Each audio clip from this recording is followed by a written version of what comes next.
We talk about the new Mini Cooper. Again, more questions about the Tahoe, a couple more questions about the worst cars ever, and granola bars. All next on Talking Cars.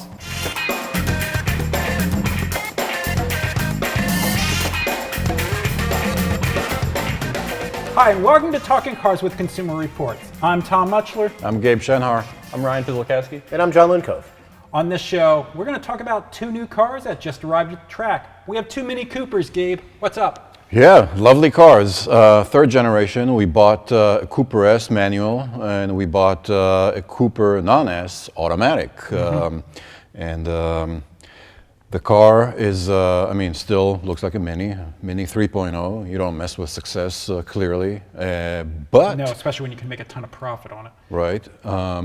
But the car is more of a grown-up kind of a car. It's less frenetic, and it's just less eccentric, and it's a kindler, gentler type of Mini. Yeah. The one thing I'm not sure about is the base Mini has now gone to 3 cylinders. Is that working out, John? What do you think? I think so. Unlike the Fiesta, for example, with a kind of crappy 3-cylinder engine. This really does work. I had it for a number of days. Really nice, a little rough at idle. You know, if you have the windows down, you're sitting there, you hear it, especially if you have the engine shut off, turned off, if you're in sport mode, for example. But it's nice, peppy, a lot of power, very quick. Don't miss the fact that there's not a 4-cylinder turbo underneath the hood for a base car versus a 3-cylinder turbo. Mm-hmm. Yeah, Ryan, car's still fun? I mean, Gabe said it's more grown up. Is it still? It is more grown up. The Cooper S has actually lost its edge. Yeah. It used to be a zingy, much zingier, felt faster, a little rougher ride, which added to that sportiness. But it's very comfortable to drive now. It doesn't feel so much like a Mini either. I feel like it feels bigger. Well, it is. Yeah. It's 4 inches longer, Yep. 2 It's inches 4 wider. inches longer, but I don't know where those 4 inches are. Inside. Because the rear seat's still cramped as heck. You know, it's funny. Putting kids in child seats is a lesson in frustration climbing in there to buckle them in, let me tell you. Yeah. I have the same experience every time we get a Mini. I will drive the car home from work, and it will just be me and my briefcase. And I will throw the briefcase, in the front, and I'll drive home. This is the greatest car ever. And then I'll drive it for the weekend, and it will piss me the hell off because I come out from a restaurant and I've got leftovers. I'm like, I can't get them on the floor behind the back seat that Stop easy. with the leftovers. What? Just leave the food there? No, eat it. That's wasteful. No, I've got. Trying to watch his I figure. got to look good for the camera.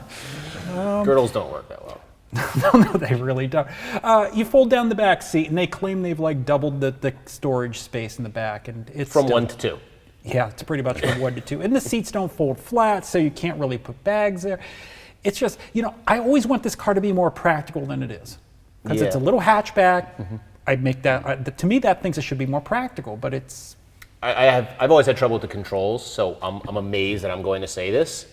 Adding iDrive has made the controls better. Oh no, you're on track. Now, you're on track. You're on controls, track. Going through the radio with a little nipple, can we say nipple? A little nipple there, where you're trying to scroll through. No, iDrive has actually simplified a lot of the Mini controls. I had trouble getting my hands. No, on exactly. The knob. It's like you have I have to. big hands. It's like down the spelunking. hole. It's down. You gotta my gripe. avoid the It's like Flash armrest. Gordon reaching miss into miss the the hole. troll. Miss the It's. Now, I think it made it so much easier to navigate Yeah. through the radio and through a number of the controls that are in that giant, Flavor Flav looking speedometer. I think it works. I mean, first of all, the speedo is now in front of you Oh, instead of that's great. That's down. perfect. Yeah. This is the first speedometer I could read in a Mini. Mm-hmm. Yeah, and real window switches. Oh, thank God for Yeah, real. right. I was Real really door excited lock about that. switches, Yep, central real lock, window yeah. switches. Yeah. Yep. Although the Kia Soul Oh, the colored Flavor Flav bezel has thing. to go. Oh, Yeah, my wife that's- loved that. Oh, that's corny. I'm sorry. Every time The interior looks great, and then there's that, and I'm just. It doesn't get red. I mean, I had it in sport mode and flailing on it, and it's green. No, Yeah, I no, mean, no. yellow There's all and- sorts of no. Well, you change the temperature. It's Temperature, green yeah. and it's If blue and red. If iDrive was so easy, you would have found that there's a menu in there. Oh, I didn't that talk about the can- fact that there's you unnecessary can- crap. You can set it to green, ambiance. I believe it's Yeah. ambiance green. Blue is echo. There's a mode for that. It There's goes stu- along with the tachometer. There's stupid stuff in it. Don't get me wrong. The Yeah. stupidity level is still there. Did but you you find can out- actually get two things, and again, not through a 2-inch display by a little knob there. Yeah, I agree with that. That's where iDrive makes it a hell of a lot better. Did you find the go-kart pictogram inside that thing when you move it to sport mode? No. Yeah, the graphics designers had a big day. Yeah. I mean, you get different controls because if you get the navigation, you get the iDrive. If you don't get the navigation, you don't get the iDrive. And I thought the base radio's all right. And you don't get a backup camera when you get it either. Backup, I mean, come on, the visibility is awesome. I mean, Do you not backup stop camera. Do you not stop at traffic? Well, you wouldn't need a backup camera for this. Do you not stop at traffic lights? You have to do one Yeah. of these. I agree with to that. see the traffic light. You know, it's also low. Or you have the sunroof open, so you just look through the sunroof. or maybe you sit normally instead of too I high. sit on the floor if I can in the cars, and it's hard. It's hard. Oh no, sit actually, I have on to the raise the road. seat way up in this because it's got thigh extenders. But otherwise, there's like a pit there. So unless you raise it high enough, there's like this funny pit under your legs. I found at least in the automatic, they're lumpy. The bottom of the seat's lumpy. It was like driving my legs nuts. But They're cool cars. They have lots of neat features. I love the tweed upholstery in the Cooper S. I love the Go Faster stripes. But sitting behind us is $60 freaking thousand worth of minis. These two cars were almost 30 grand a piece. Yeah. That's crazy. It's not necessarily a case of a lot of car for the money. No.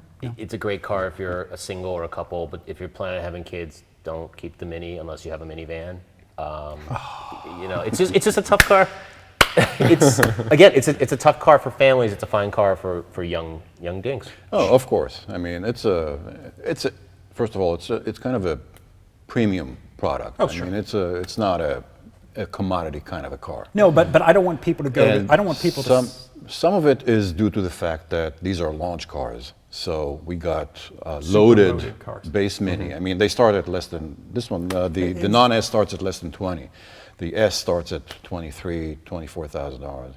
But yeah, it's easy. I mean, in a true BMW kind of way. I mean, you get premium package, you get cold weather package. I mean, sunroof, heated seats. Boom, you're right. Yeah, no, you're not going to stay below 20. Right. I mean, you're Oh, off to forget that. you're off to the races. Another thing about value, we got a bunch of questions. Going to try to get through some of them. From Jafar Abdul Baki, excuse me if I pronounce your name right.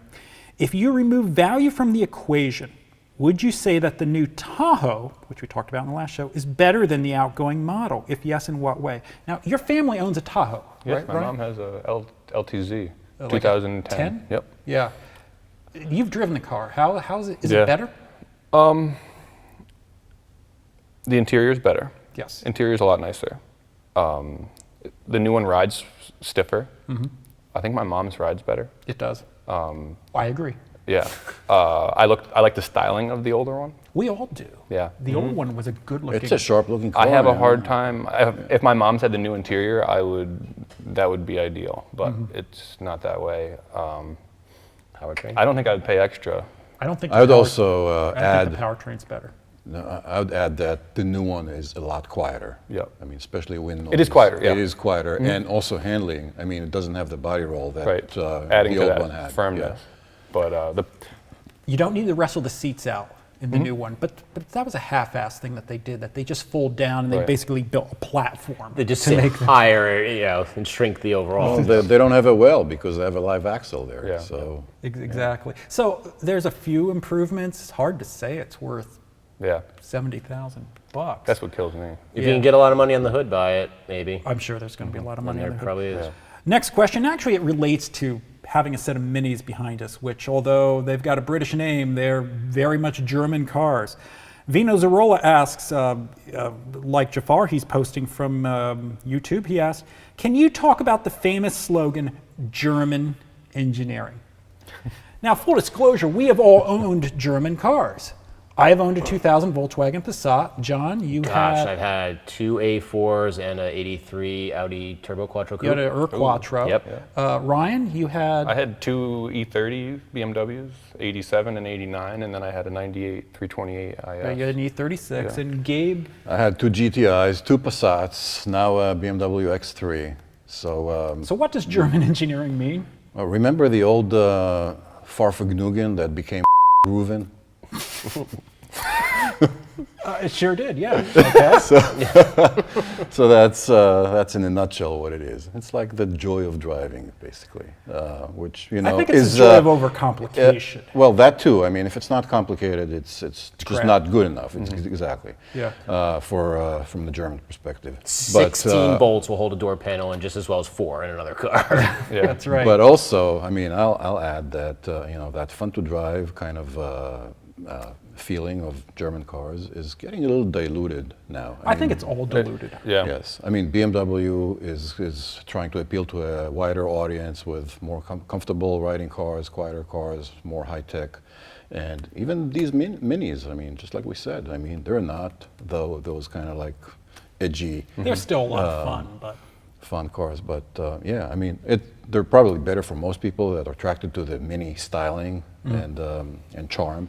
So I mean you don't get that constantly choppy ride anymore, and they're easier to live with. what do you think, Ryan? For me, I mean, aside from,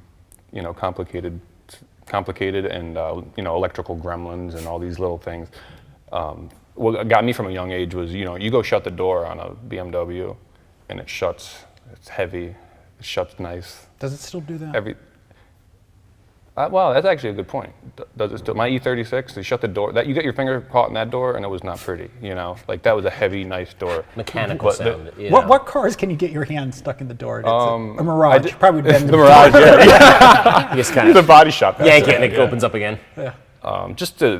Everything feels like it's put together well, and but like you say, they're getting complicated and not as fun to drive. I mean, back when we grew up, I mean, in the day, you had the idea that you would retire, you could buy friends of mine, the family did this, they bought a W123 Mercedes-Benz, a 300D, probably still driving it. Oh yeah. And it would just go and go and go and go and go and go. But Was it that they were so great, or was it that the expectations of overall the industry was so low, given the world of the American cars, and then again, the things coming in from Asia that people really had a negative attitude towards. They were thin and cheap feeling. They may have stayed together, but they were thin and cheap feeling. So here's a car that wasn't domestic and was solid. I mean, it's a mechanical sound of closing those doors. And I think of the Urquattro when I drove it. When it ran, it was a great, just direct feeling, and I like You were driving the car. Yeah, I like my 96 A4, but that was a better driving experience. And now it's either male anatomy compensation horsepower wars like RS7 and C63 AMG, etc., or the $30,000 millionaires getting into stripper level or cars for CLAs leases. or Jettas that feel like Kia Fortes are nicer than jet-based Jettas. That's where it's gone. And we talked about the 4 Series, and that's a great example, where it's like a Boulevard Cruiser type of thing. The German car that's the Autobahn hauler and also handles the twisties is gone, and they're much more, dare I say, getting to old Cadillac style, more cruiser comfort. Yeah. I mean, there's still some things like, I mean, they do feel solid, and the seats are usually more comfortable than they are in many other cars. That's fair. So, I mean, there are still, to answer the question, there are still some differences, but it's a global world and things have gotten pretty blurred. We had a couple comments on the last show because listing worst cars. Once again, John gets us in trouble. John causes trouble by mentioning the PT Cruiser. We had several people from YouTube who didn't agree with him. From the Liberal, disagree on the PT Cruiser. Early ones were well built and practical. Pedro F830 says, and to think that at one point there was a long waiting list for the PT Cruiser and they were getting MSRP plus, and now it's considered a POS. At least Christopher Walken P&W agrees with you.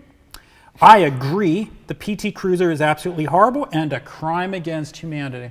I can't do a walk-in impersonation. No, so it's hard. It's hard to. What I'll just say is that it's the argument about waiting lists and above MSRP is the same as everyone talked about the Jetta redesign being a success because they were selling everyone they had and all that, and then 1 year later the Jetta's a sales flop and they can't move them and they have them sitting on lots.